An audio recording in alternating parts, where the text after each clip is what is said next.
Hello दोस्तों। हम देख रहे हैं एम्बेडेड सिस्टम का यूनिट 3 और हमारा टॉपिक है कस्टम सिंगल पर्पस प्रोसेसर। आज हम जानेंगे कस्टम सिंगल पर्पस प्रोसेसर। तो सबसे पहले हम अति लघुत्तरी प्रश्न के बारे में थोड़ा सा जान लेते हैं, फिर हम कस्टम सिग्नल पर्पस प्रोसेसर के बारे में पूरी डिटेल आपको बताएंगे और उसके बाद डिस्कस करेंगे। ठीक है, जो भी होगी। पहले हम छोटी छोटी बेसिक क्वेश्चन जान लेते हैं जो एग्जाम के पर्पस से बहुत ही मस्ट है। तो आइए हम थोड़ा सा जानते हैं कि जनरल पर्पस प्रोसेसर से आप क्या समझते हैं। ये हमारा पहला टॉपिक है, सॉरी 3 है यूनिट। तो एक जनरल पर्पस प्रोसेसर जो होता है, इसको हम क्या लिखेंगे, एक जनरल पर्पस प्रोसेसर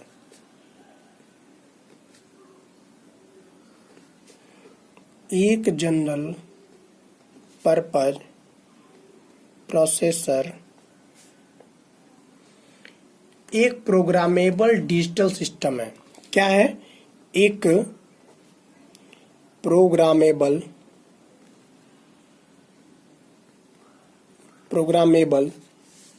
डिजिटल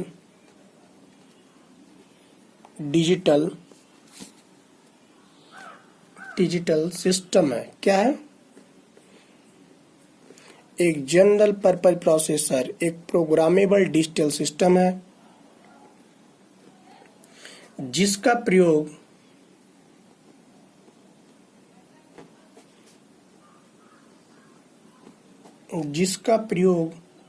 बहुत सी एप्लीकेशंस में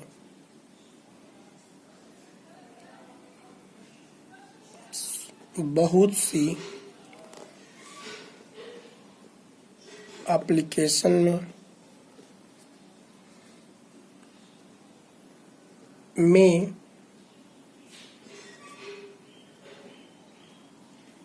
कंप्यूटेशन प्रॉब्लम सॉल्व करने के लिए किया जाता है। देखिए, जनरल पर्पस प्रोसेसर से आप क्या समझते हैं? तो जनरल पर्पस प्रोसेसर एक प्रोग्रामेबल डिजिटल सिस्टम है जिसका प्रयोग बहुत सी एप्लीकेशंस में कंप्यूटेशन प्रॉब्लम सॉल्व करने के लिए किया जाता है। ठीक है,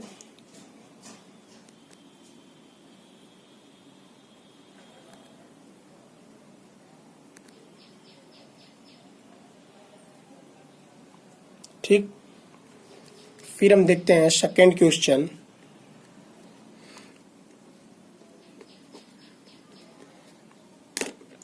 बेसिक आर्किटेक्चर किससे बना होता है? देखिए, अगर क्वेश्चन पूछता है हमसे बेसिक आर्किटेक्चर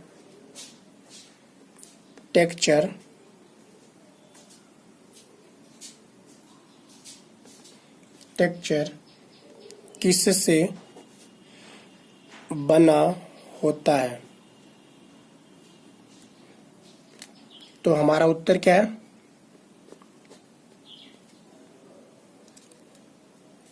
यह एक डाटा पाथ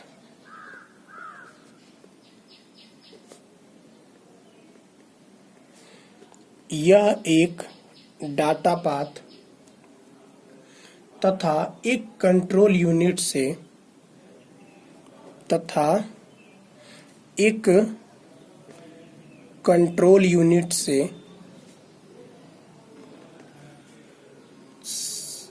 का बना होता है। ठीक है, किसका बना होता है? बेसिक आर्किटेक्चर एक डाटा पाथ तथा एक कंट्रोल यूनिट का बना होता है। यह मेमोरी के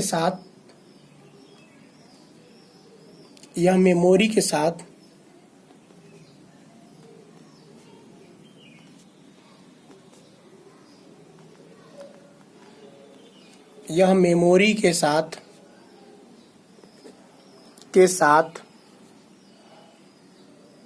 टाइटली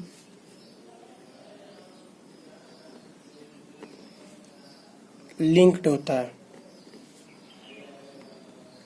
लिंक्ड होता है। तो ये हमारा हो गया। तो देखिए, जब बात आती है डाटा पाथ की, जैसे कोई पूछा बेसिक आर्किटेक्चर किससे बना होता है, तो ये एक डाटा पाथ से बना होता है और एक कंट्रोल यूनिट से मिलके बना होता है। यह मेमोरी के साथ टाइटली लिंक्ड या रहता है, मतलब उसके साथ ही रहता है।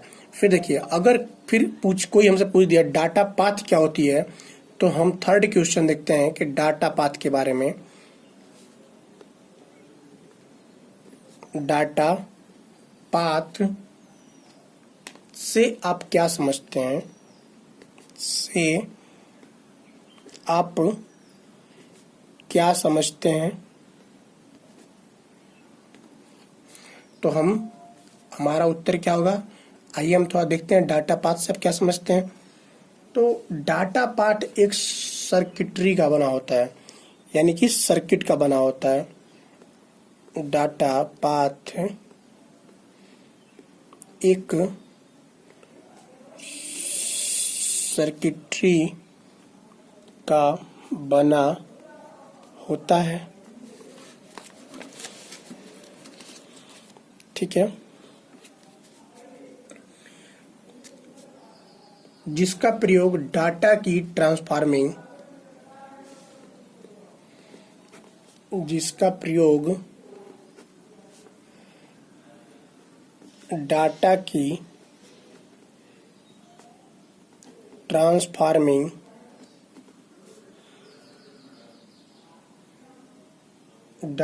ट्रांसफार्मिंग तथा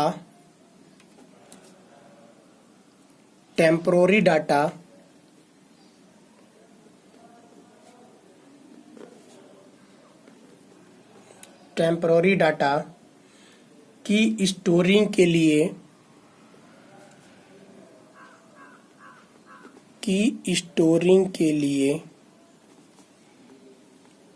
किया जाता है, ठीक है। देखिए, क्वेश्चन मेरा क्या था, पहले तो हमने ये जान लिया बेसिक स्ट्रक्चर, तो इसमें डाटा पाथ और कंट्रोल यूनिट का बना होता है। अब हमसे पूछ रहा है डाटा पाथ से आप क्या समझते हैं? तो डाटा पाथ एक सर्किटरी का बना होता है, जिसका प्रयोग हम डाटा की ट्रांसफार्मिंग तथा टेम्पोररी डाटा की स्टोरिंग के लिए किया जाता है। अब हम देखेंगे फोर्थ क्वेश्चन अपना।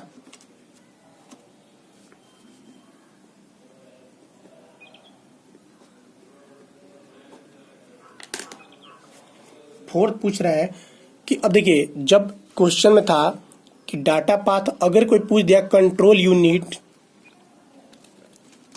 का प्रयोग क्या होता है, कंट्रोल यूनिट किसे कहते हैं, तो हम क्या बताएंगे? तो कंट्रोल यूनिट का प्रयोग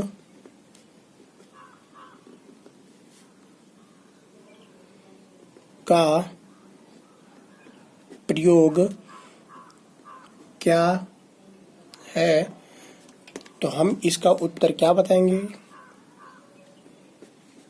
देखिए, ये एक एक नंबर के क्वेश्चन है, जो बहुत ही, जैसे आप इसे लिख देंगे तो नंबर आपका कटेगा ही नहीं, ये तो मिलना फिक्स है, ठीक है। तो देखिए, कंट्रोल यूनिट सर्किटरी का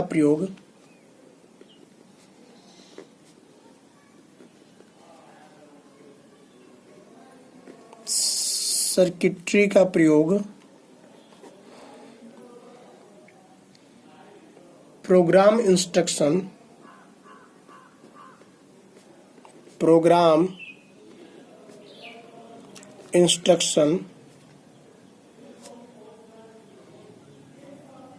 को पुनः प्राप्त करना तथा डाटा को एक स्थान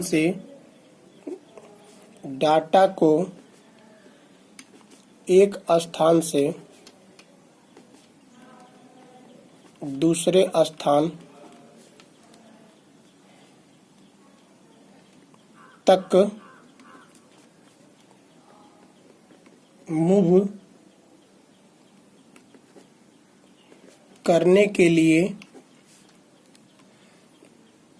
प्रयोग किया जाता है। प्रयोग किया जाता है। ठीक है, ये हमारा 4 हो गया। देखिए इजली वे में, देखिए बहुत ही आसान है, सब चीजें एक दूसरे से जुड़ी हुई हैं। तो बेसिक स्ट्रक्चर में मैंने बता दिया, डाटा पास पर बता दिया, कंट्रोल यूनिट का प्रयोग हम क्यों करते हैं, तो ये किस लिए किया जाता है, कंट्रोल यूनिट सर्किटरी का प्रयोग यानी सर्किट का प्रयोग प्रोग्राम इंस्ट्रक्शंस को पुनः प्राप्त करना, जो प्रोग्राम इंस्ट्रक्शंस हम देते हैं उसको दोबारा से प्राप्त करना तथा डाटा को एक स्थान से दूसरे स्थान तक मूव कराने के लिए प्रयोग किया जाता है कंट्रोल यूनिट का। अब हम देखते हैं 5वीं क्वेश्चन, डिजिटल सिग्नल प्रोसेसर से आप क्या समझते हैं। क्वेश्चन हमारा है डिजिटल सिग्नल प्रोसेसर से आप क्या समझते हैं। देखिए सॉरी,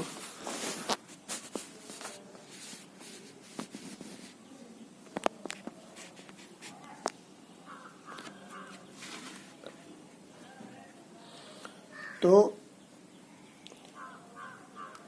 डिजिटल सिग्नल प्रोसेसर, इसको हम शॉर्ट में डीएसपी भी कहते हैं। एक ऐसा प्रोसेसर होता है डीएसपी, डिजिटल सिग्नल प्रोसेसर, एक ऐसा प्रोसेसर होता है, एक ऐसा प्रोसेसर होता है, जो बहुत सारे डाटा को प्रोसेसिंग को बेहतर ढंग से करता है, जो बहुत सारे डाटा प्रोसेसिंग को बेहतर ढंग से करता है और इस डाटा का बड़ा हिस्सा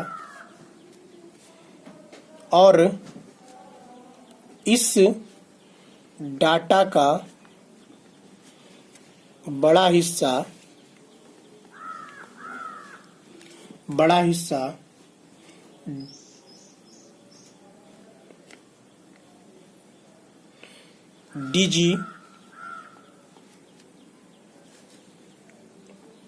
डिजिटाइज्ड सिग्नल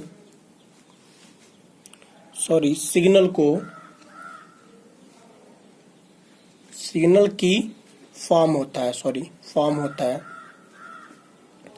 तो देखिए हमने कंट्रोल यूनिट देख लिया।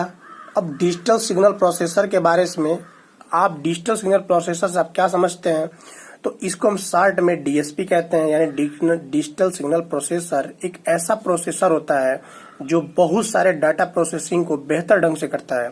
ठीक है, और इस डाटा का बड़ा हिस्सा डिजिटाइज्ड सिग्नल की फॉर्म में होता है। ठीक, ये हमारा 5th क्वेश्चन हो गया। देखिए ये सब एक एक नंबर के क्वेश्चन है, लेकिन आपका एक नंबर कटेगा नहीं, मिलेगा ही मिलेगा आपको। तो और एक बार ही आप देख लेंगे इस चीज को तो आपको याद हो जाएगा और पेपर में लिख भी सकते हैं अच्छे से।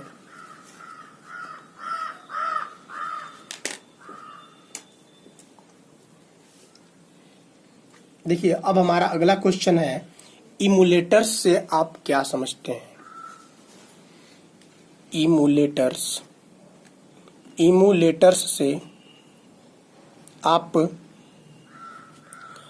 क्या समझते हैं। देखिए ये हमारा क्वेश्चन है, अगर हम इसका उत्तर देंगे तो क्या लिखेंगे। देखिए अगर आपको इसको पीडीएफ चाहिए तो कमेंट बॉक्स में पीडीएफ के लिए मैसेज कर दीजिएगा, तो हम आपको पीडीएफ प्रोवाइड करा देंगे।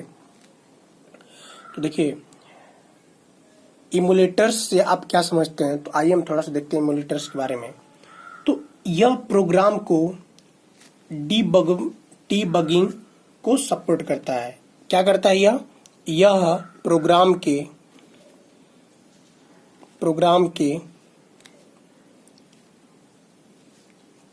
डीबगिंग को सपोर्ट करता है। ठीक है, अब देखिए, डीबगिंग को सपोर्ट करता है जबकि यह टारगेट प्रोसेसर पर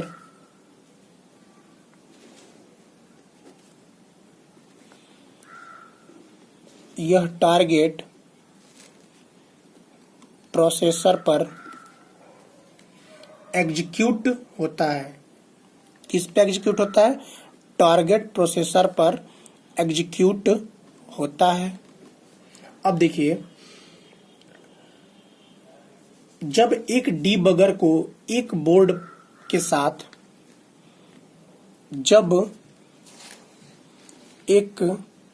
डीबगर को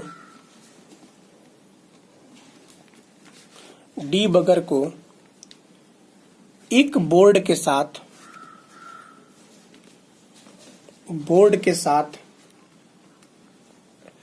एक डेस्कटॉप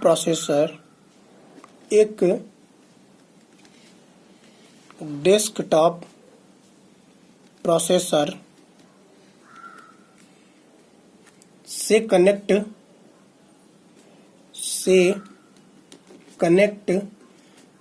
कर दिया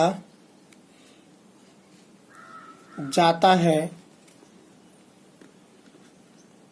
तो एक इमुलेटर बनता है।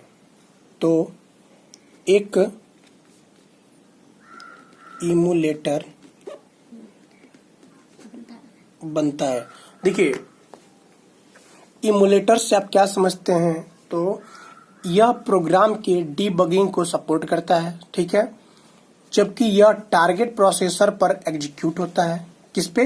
टारगेट प्रोसेसर पर एग्जीक्यूट होता है। जब एक डीबगर को एक बोर्ड के साथ एक डेस्कटॉप प्रोसेसर से कनेक्ट कर दिया जाता है तो एक इमुलेटर बनता है। तो ये आपके क्लियर हो गए। फिर हम देखते हैं 7th क्वेश्चन, और 7th क्वेश्चन है मेरा, डिवाइस प्रोग्रामर से आप क्या समझते हैं? ठीक है, 7th क्वेश्चन है हमारा, डिवाइस प्रोग्रामर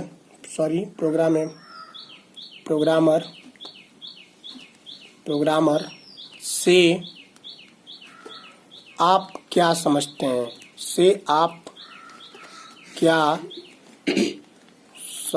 हैं? ठीक है, तो हमारा उत्तर है,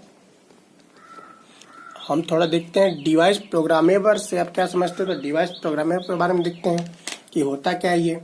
तो यह एक डेवलपमेंट प्रोसेसर की मेमोरी से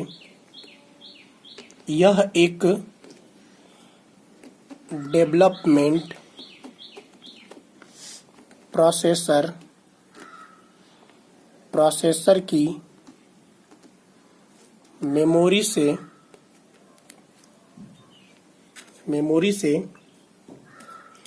टारगेट प्रोसेसर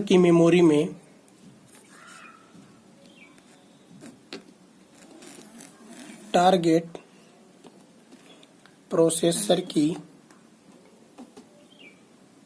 मेमोरी में बाइनरी मशीन प्रोग्राम को डाउनलोड करता है। क्या करता है? बाइनरी मशीन प्रोग्राम को क्या करता है? डाउनलोड करता है। तो देखिए, और टारगेट प्रोसेसर जब एक बार प्रोग्राम हो जाता है, देखिए आप लोग इसका नोट्स बना लीजिएगा।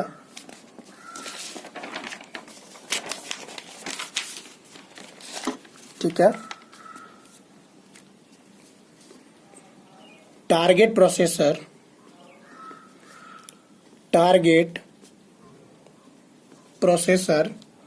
जब एक बार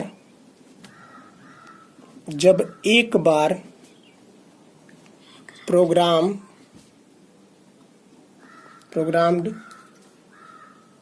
हो जाता है हो जाता है तो पूरा एम्बेडेड सिस्टम पूरा एम्बेडेड सिस्टम पूरा एम्बेडेड सिस्टम सबसे अधिक रियलिस्टिक फॉर्म में टेस्ट किया जा सकता है। एम्बेडेड सिस्टम सबसे अधिक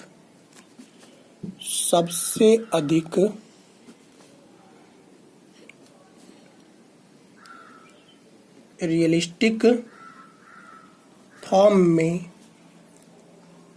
टेस्ट किया जा सकता है। ठीक है, तो देखिए क्या हम देख रहे थे, डिवाइस प्रोग्राम से आप क्या समझते हैं, तो यह डेवलपमेंट प्रोसेसर की मेमोरी से टारगेट प्रोसेसर की मेमोरी में बाइनरी मशीन प्रोग्राम को डाउनलोड करता है। ठीक है, टारगेट प्रोसेसर जब एक प्रोग्राम हो जाता है तो पूरा एम्बेडेड सिस्टम सबसे अधिक रियलिस्टिक फॉर्म में टेस्ट किया जा सकता है। ठीक है, हमारा अब 8 क्वेश्चन है। अब हम 8वां क्वेश्चन देखते हैं।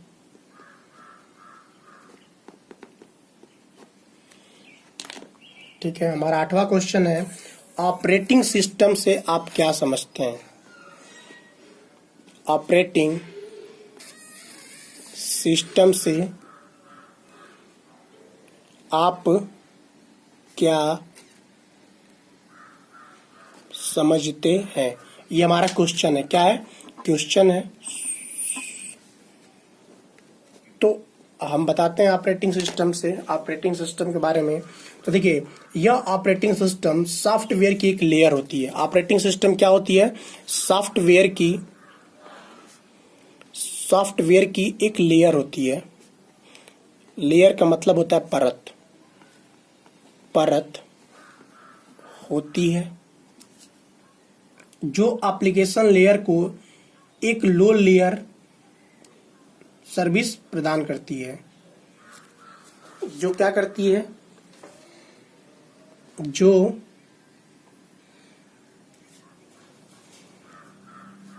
एप्लीकेशन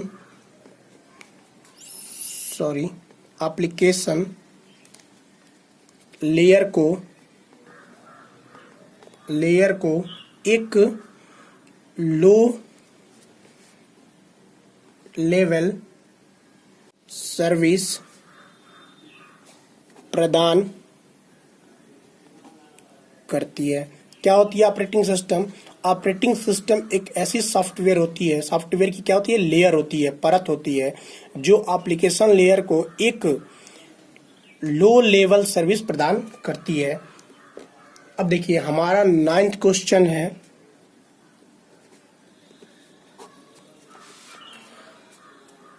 एक इंस्ट्रक्शंस में कितने भाग होते हैं? एक इंस्ट्रक्शंस में कितने भाग होते हैं? तो उत्तर होगा इसका, एक इंस्ट्रक्शंस में मुख्यतः 2 भाग होते हैं। पहला है अप कोड फील्ड और सेकेंड है हमारा ऑपरेंड फील्ड। ठीक है, अब हमारा 10वां क्वेश्चन है। देखिए, ये कस्टम सिंगल पर्पज प्रोसेसर के बारे में है और ये एक नंबर के क्वेश्चन है उसके। तो 10वां क्वेश्चन है, इस इंस्ट्रक्शंस को कितने कैटेगरीज में क्लासिफाई किया जा सकता है? कितने कैटेगरीज में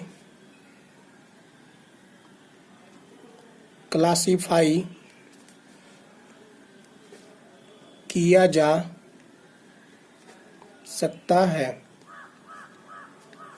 तो देखिए, इंस्ट्रक्शंस को हम अग्र 3 भागों में वर्गीकृत कर सकते हैं। कितने भागों में कर सकते हैं? 3 भागों में। 3 भागों में वर्गीकृत यानी कि कैटेगरीज में क्लासिफाई कर सकते हैं।